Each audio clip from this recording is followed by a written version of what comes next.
आज महाराज दशरथ बेहोश होकर के गिर गए हैं। पूरी रात राम राम राम कहते रहे। सुमंत जी आए। सुमंत जी ने महाराज की जैसे ही दशा देखी, कैकेयी ने कहा तुम्हारा यहाँ कोई काम नहीं है। अरे तुम्हें अंदर किसने आने दिया? जाओ और राम को बुलाओ, मुझे राम से काम है। सुमंत ने जैसे ही महाराज दशरथ की ये हालत देखी, समझ गए इस कैकेयी ने कुछ तो किया है। राम को बुलाया गया। सुमंत जी का पुत्र राम जी के ऊपर छत्र को ताने हुए है। क्यों? अब ये युवराज है, क्योंकि बस तिलक होना बाकी है, घोषणा हो चुकी है कि ये युवराज है। लेकिन जैसे ही कैकेयी के उस कोप भवन के आगे आए हैं, उस छत्र को हटवा दिया गया और अकेले राम अंदर गए। माँ को प्रणाम किया। माँ, पिताजी को क्या हुआ है? इतनी अचेतन अवस्था में पिताजी क्यों लेटे हुए हैं? और इनकी ये दशा ये कैसे हो गई? कैकेयी बोली, मैंने आपके पिताजी से 2 वरदान क्या मांग लिए, वो तो तब से ड्रामा दिखा रहे हैं, तब से नाटक कर रहे हैं, एक वरदान देने में नहीं आ रहे। राम जी बोले, वरदान? अरे हमारे रघुवंश का तो हमेशा से नियम रहा है, किसी के भी वरदान को ठुकराया नहीं गया। पिताजी ने तो वरदान दे दिया होगा माँ, आप समझ नहीं पाई होगी। लेकिन ऐसा कौन सा वरदान था जिस वरदान की वजह से मेरे पिताजी की ऐसी हालत हो गई? माँ, कैकेयी बोली, पहला वरदान मैंने अपने भरत के लिए मांगा कि वो राजा बनेगा, तुम नहीं।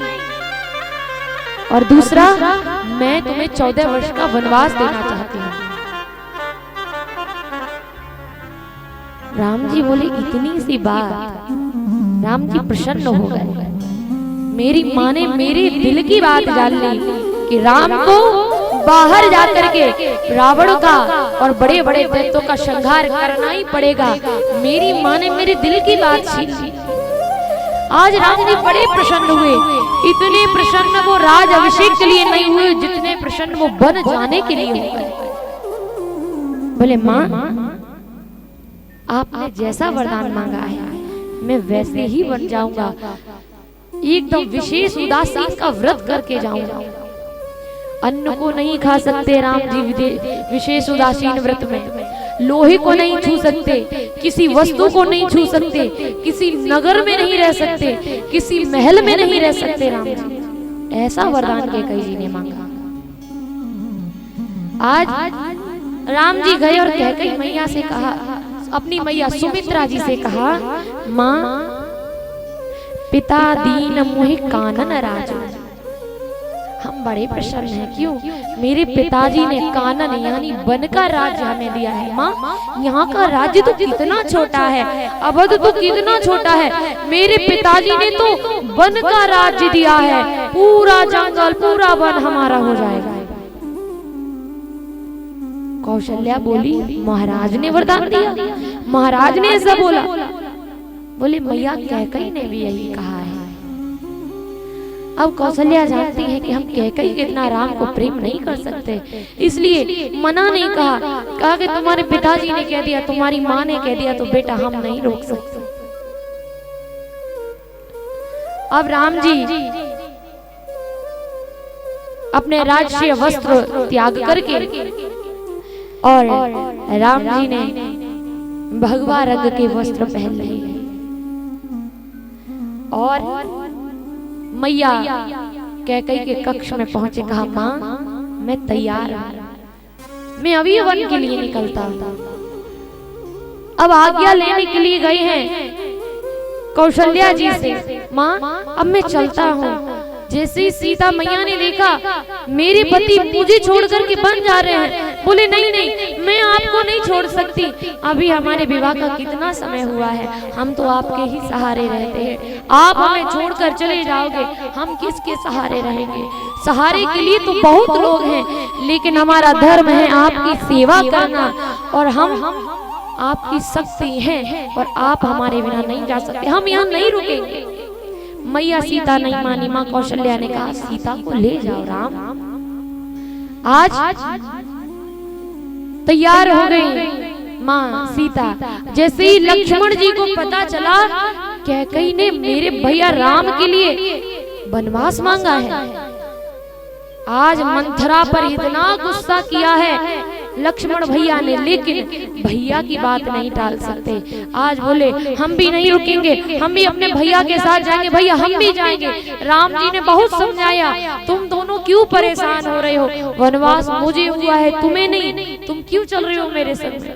बोले नहीं भैया हम भी चलेंगे, हमें भी जाना है, हम यहाँ पर बिल्कुल नहीं रुकेंगे, चलो यहाँ से। बोले जाओ माँ सुमित्रा से आज्ञा लेकर आओ। आज लक्ष्मण जी कहते हैं मैं नहीं जाऊंगा आज्ञा लेने, अगर मैया सुमित्रा ने मना कर दिया तो भी मैं जाऊंगा, लेकिन हम पर एक पाप लग जाएगा कि मैंने अपनी माँ की बात नहीं मानी, इसलिए मैं नहीं जाऊंगा मैया सुमित्रा से पूछने। मैया सुमित्रा आई, बोले लक्ष्मण मैंने तो तुझे उसी दिन सीता के चरणों में सौंप दिया था जिस दिन मैंने उनकी मुंह दिखाई करी थी। बेटा हम तो बड़े धन्य होंगे कि तुम हमारी सीता जी के साथ में, जानकी जी के साथ में, अपनी माँ के साथ में उनकी सेवा करने के लिए जाओ, हम नहीं रोकेंगे। सुमित्रा जी ने कहा जाओ उर्मिला से मिलकर आओ।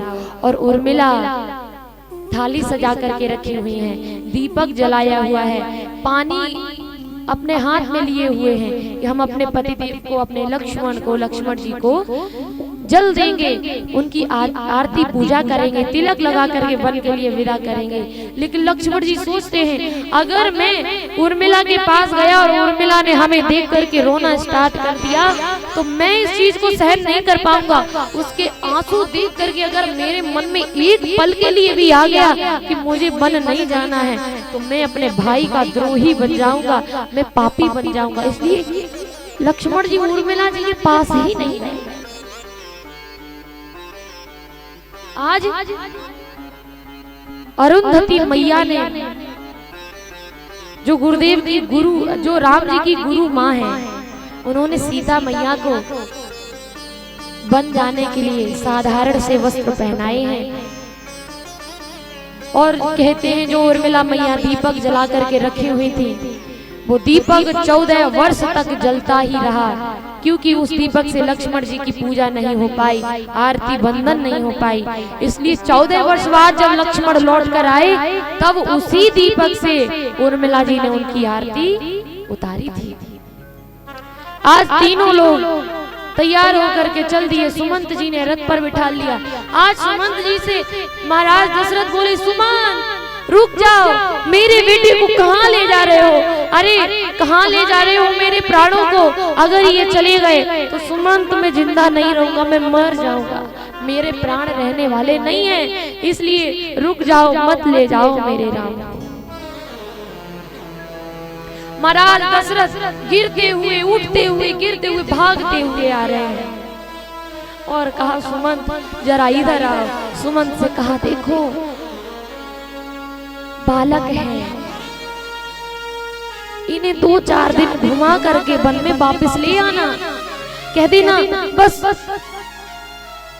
हो गया तुम्हारे 14 दिन का 14 वर्ष का वनवास, तुम भले 14 दिन घुमा लेना पर 14 दिन बाद यहाँ पर ले आना, कह देना राम जी तुम्हारे 14 वर्ष का वनवास हो गया, इन्हीं एक दिन को एक वर्ष मान लो और 14 वर्ष का वनवास पूरा करके यानी 14 दिन पूरे करके हमारे घर ले आना मेरे राम को। आज सुमंत जी रथ को लेकर के आगे चले, रथ को लेकर आगे बढ़े तो क्या देखा, पूरे अयोध्या वासी रथ के पीछे भागने लगे। क्यों? हम यहाँ नहीं रहेंगे, कहाँ? अवध में। ये अवध खाने को दौड़ेगा जब राम जी चले जाएंगे।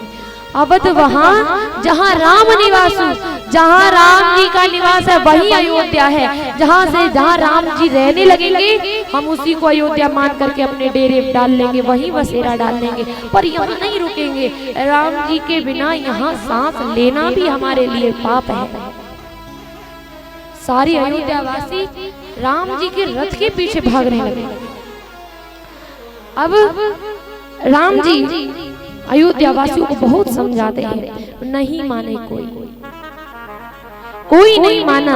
आज तमसा नदी के तट पर आराम किया है राम जी ने, सभी अयोध्यावासी सो गए। माँ भगवान ने ऐसी माया करी कि सभी अयोध्यावासियों को गहरी नींद में सुला करके और सुमंत जी से कहा कि तुम यहाँ से रथ आगे हाँको, वरना अयोध्या ये सारे जग गए ना तो मेरे पीछे ही पीछे चलते रहेंगे। आज सोते हुए अवधवासियों को छोड़कर राम जी आगे चल दिए और सुमंत जी से कहा कि आप रथ के पहिए में टाके हुए आना, ये रथ के पहिए जो बन रहे हैं ना, ये रास्ता मिटा देना। क्यों? अगर इनका पीछा करते करते ये वहां तक आ गए तो सब मेरे साथ ही चलेंगे, हमारा वनवास पूरा नहीं माना जाएगा। और हम बिल्कुल नहीं चाहते कि मेरे पीछे सभी अयोध्यावासियों को दुख झेलना पड़े। महाराज सुमंत जी आगे बढ़े हैं राम जी को लेकर के।